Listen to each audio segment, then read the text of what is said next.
Doctor Nobel sir July সনদ নিয়ে কি বলে সবাই শুনে। আসসালামু আলাইকুম।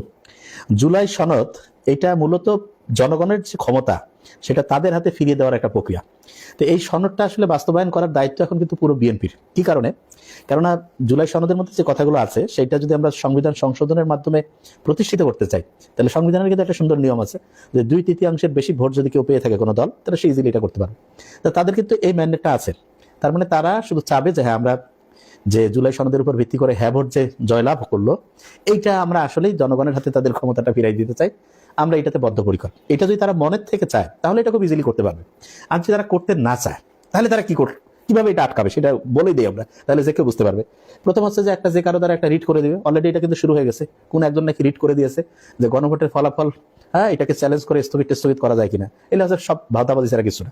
দেখেন, যেটার উপর ভিত্তি করে নতুন ইলেকশন হইলো এবং যেখানে হ্যাঁ না ভোটের মাধ্যমে জনগণ জানাই দিল যে আমরা এই পরিবর্তনটা চাই, সেইটাকে চ্যালেঞ্জ করে আবার মানে হচ্ছে বিচারক মানে কি বলে আদালতে হচ্ছে যে অলরেডি রিট করে দিয়েছে।